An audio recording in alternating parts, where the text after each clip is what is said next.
বাবাজি আজকে যে পালাখানি দেওয়া হয়েছে সেটা হল গুরু এবং ভক্ত ভক্ত। ভাগ্য মানে কি রাখছে তাও জানি না। শুনেছি বেকায়দার কোনো কায়দা নেই, সবটুকু হইল বেকায়দা।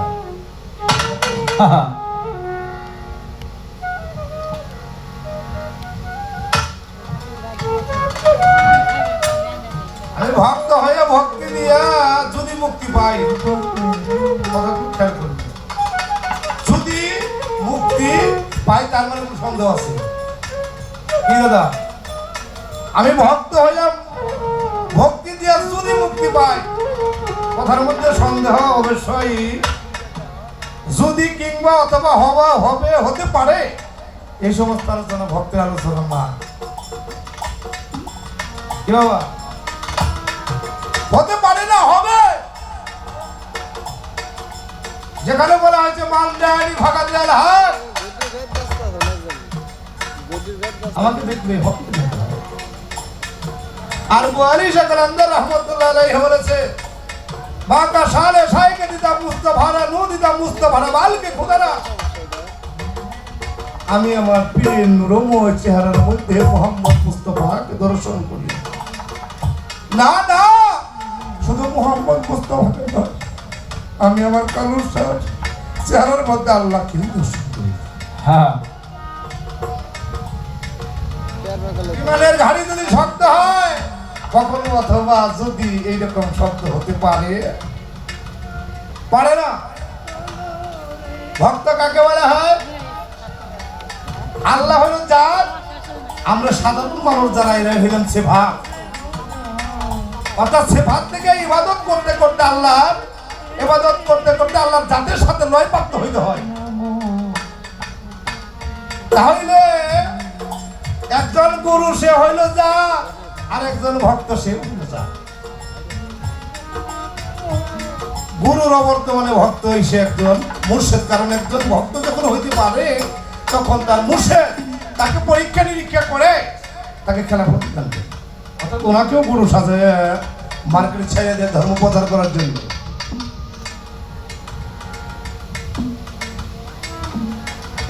এরপর বললো স্বামী স্ত্রী দুইজন একই পীরের হাতে হাত রেখে বায়াত বা মুরিদ হইলাম, এখন কার কর্ম কি? আবার বলছে যে তুমি আমাকে কি দিবে আর আমার স্বামীকে কি দিবে। আবার আগে বলতেছে ভক্তের কোন চাওয়া পাই নাই, সিগারেট যেমন নিজে বইরা অন্যকে সাবধান করে আমি সবাতে জানাই।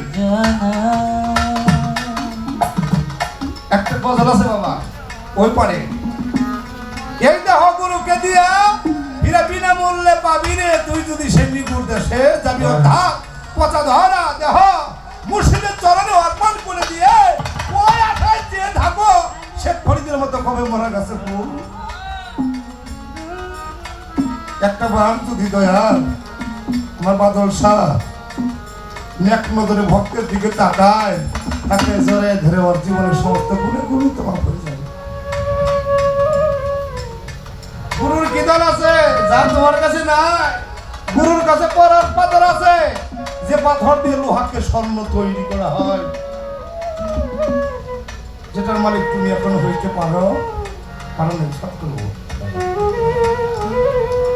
আজকে গুরু ভক্ত পালা দেয় মুর্শিদ বাড়ি কেন দিন জানেন? গুরুর সাথে শিষ্য বা ভক্তরা কিরূপ আচরণ করবে, কিভাবে সেই অমূল্য ধন অর্জন করে নিবে, আর মুর্শিদি কিভাবে তার ভক্তকে ধন বুঝে। সুন্দর ভালো লেগেছে একটা কথা, যে ওই রকম তো আমার বান্ডটা হয় নাই। হ্যাঁ দেখে বাবা, অনেক ভক্ত কোটিপতি থাকে, মুর্শিদের আশায় লক্ষ লক্ষ টাকার ফল ফলাদি ভালো মন্দ কিনে বুক সাজায় বসে থাকে না। আমার কালো শাশুড়ি সবাই মন যায় না। আমার এমন ভক্ত আছে যার এক বেলা ছুটে আরেক বেলা ভাত জুটি, ভাত আছে তরকারি নাই পানি ভাত, গুরু তো দিব্যজ্ঞানী সচকে দেখতে পায়, উনি অন্তর্যামী। দেখো মুখ ভক্ত পানি ভাত নিয়ে বসে আছে, তার তরকারি নাই, কাঁচা মরিচ তাও নাই, হাওলাত করে আমার সুরেশ চান, বাদল চান। ওই ভক্তের বাড়ি গিয়ে হাত পেতে বসে থাকে, আমার দিয়ে কেন জানেন? ওই যে বিদেশ উত্তরমালা কলবে কলবে টান পড়লে গুরু ভোগ বিলাস রাত প্রসাদ টাকা পয়সা কিছু চায় না, সে চায় কোন ভক্ত আমার অন্তরের মধ্যে রাখি রে। তুমি বলেছ কোথায় রইলা রে আমার দয়াল চাঁদ, এই ঘুর নিদানে ভক্তের কখনো নিদান হইতে পারে না, যদি মুর্শিদকে সে সহায় করে নিতে পারে। সনাতন ধর্ম বলেছে দেহটাকে যদি বৃন্দাবনে বানানো যায়, ওই ভারতে বৃন্দাবনের দরকার পড়ে না, এই দেহে বৃন্দাবনে এই শ্রীকৃষ্ণের বাস হয়। তোমার দেহটাকে যদি আমার ছয় চাঁদ বাদল চাঁদ তার দেহর উপর রাখার মতো জায়গা তৈরি করতে পারো, বাদল চাঁদকে এই দিগন্তে গ্রামে এসে ডাকতে হবে না, সেই বাহিরে থেকে ডাকলেও আমার বাদল চাঁদ সঙ্গে সঙ্গে মতো ডাকতে হবে, ভাণ্ডটাকে বানাইতে হবে। তাই তো রবি দয়াল দূরে নয়, তুমি দূরে রাখো তাই দূরে থাকে, তুমি কাছে রাখলেই দয়াল কাছে থাকে। দয়ালকে কাছে রাখতে হবে। কি ডক্টর বাবা জাহাঙ্গীর বলেছে, ও জগতের মানুষ যার ঘরে ছবি নাই তার সাধনায় কোনো উন্নতি। একটা হলো ঘর, একটা হলো ঘর। এই ঘরে যার ছবি নাই, ওর নামাজ হজ জাকাত কালেমা সমস্ত কিছু হাকিকত বলি ইউটিউব চ্যানেল, আপনারা খেয়াল করবেন কথাগুলো। আমরা যারা মুরিদ হয়েছি, বায়াত হয়েছি, পাঁচ ওয়াক্ত পাঁচ জায়গার নামাজ মসজিদে অনেকেই পড়ে থাকি, পড়ি কিনা? বজ্রযুগ বেদের একটা সেজদা দিলে সেজদাটা হারাম হয়ে যাবে। তোমার মতো অনেক ভক্ত আছে, শিষ্য আছে, মসজিদে গিয়ে ফুলরে ভক্তি করে। তুমি যখন ভক্তি দিবে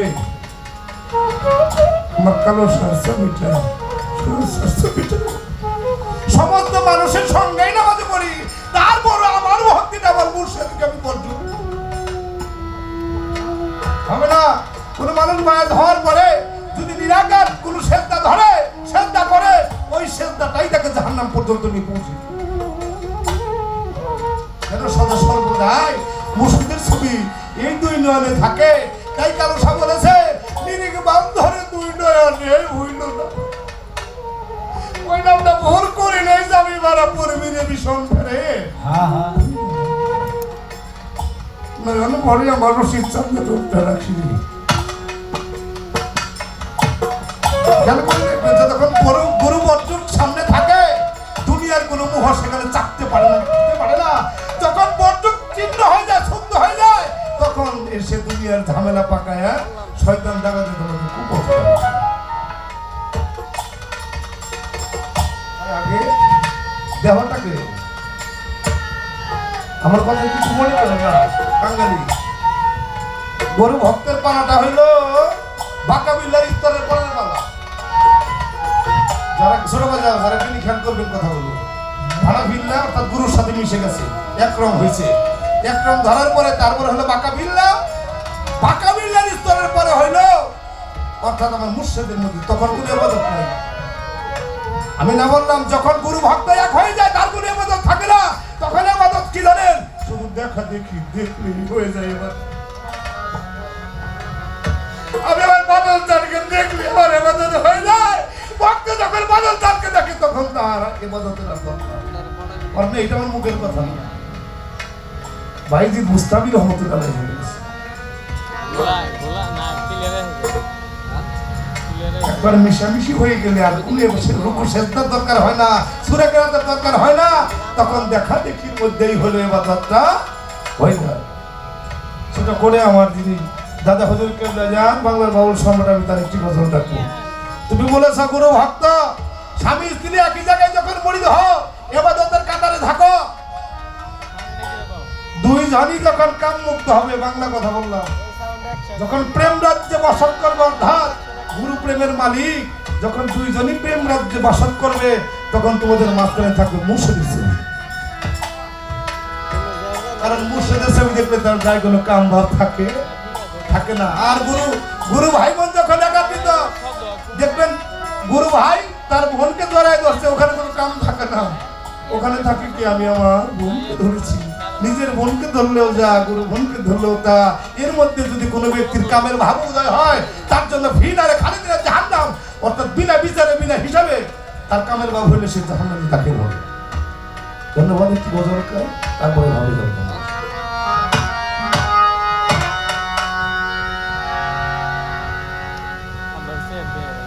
মন্ত্র আত্মজ্ঞানে জাগ্রত হবে, মানে গুরু তত্ত্ব সৎ জ্ঞানে। আগে সহজ সাধন করো, সহজ সন্ধানে পাগল মনে। সহজ সাধন করো, সহজ সন্ধানে আত্মজ্ঞান জাগ্রত হবে, গুরু তত্ত্ব সৎ জ্ঞানে।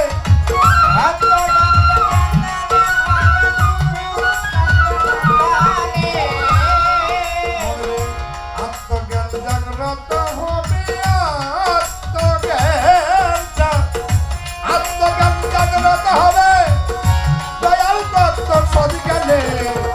সহজ সাধন করো, সহজ সন্ধানে বলি সন্ধানে। সহজ সাধন করো, সহজ সন্ধানে।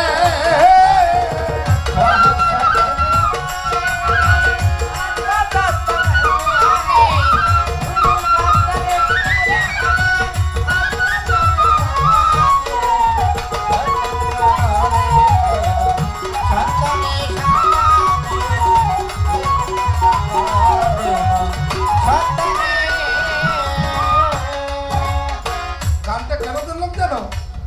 ওই যে তুমি বলেছো যদি মুক্তি পাই, যদির কারণে হইলে আমার গজলটা কারণ হচ্ছে, এই গান কখনো হইতে পারে না। ওরে আগে করো বিশ্বাসী স্থাপন, সার করো কি গুরুর চরণ, মিলবে তো ধায় মূল্যদান, প্রেম পরশের দোকানে।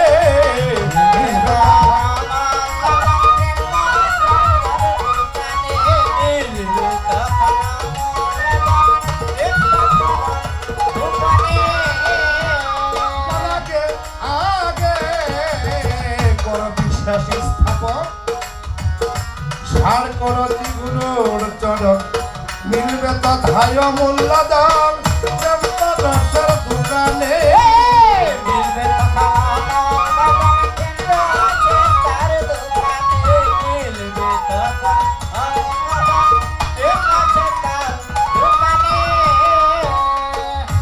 আরে তাতে ভক্তির মতো দিয়ে করি,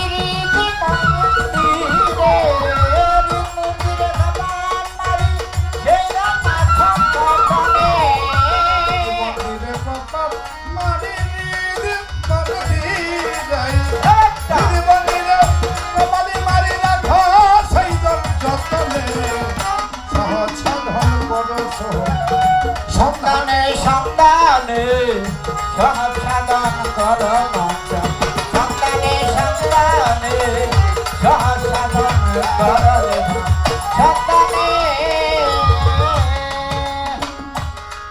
তুমি বিধাতঙ্ক মন্ত্র ছাড়ো, মান আরাভার বিচার করো, আপনার রূপে নেহার করো, বসে নির্জনে। আপনের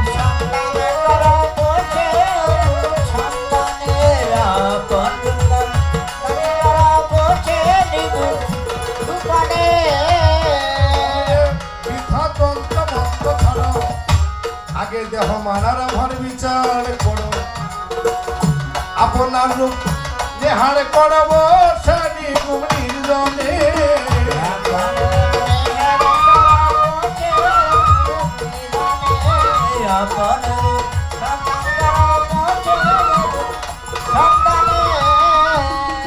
আত্মারূপী সাইনির আলজা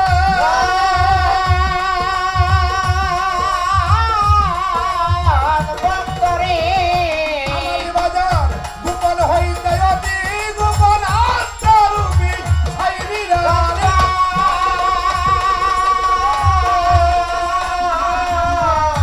আমার বাজার গোপন হইতে অতি গোপন হলে সবটাও ছিলে রূপদার সব ভুলবে না এই জীবনে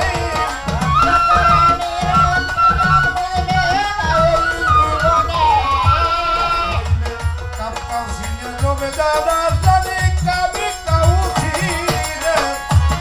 কাউ ছিলে রূপদার সব ভুলবে না এই জীবনে সহজে সাধন করে সন্তানে সন্তানে সন্তানে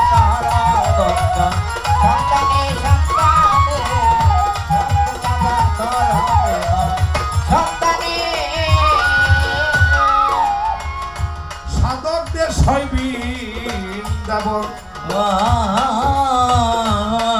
আরে পঞ্চরস করে আর সাধন হলে সাধন ভজন হলে পুরাণ স্থান পাবে চরণে সাধন ভজন হইলে রে পুরাণ স্থান পাবে চরণে সাধন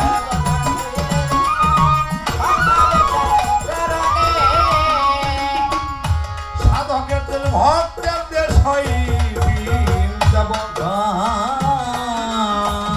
পঞ্চরস করে আর সাধন সাধন ভজন হলে পুরাণ স্থান পাবে চরণে সাধন ভজন হইলে রে পুরাণ স্থান পাবে চরণে সাধন ভজন হইলে পুরাণ স্থান পাবে চরণে আমার বাজার সিদ্ধির দাস গেলে পরে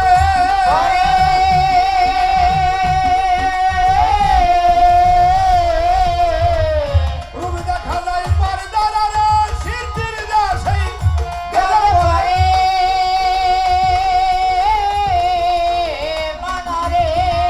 আমার বাজার রূপ দেখা যায় পরদারে রত্তবে কই সহজ রারে দেখবে গুরু শিষ্য আকাশনে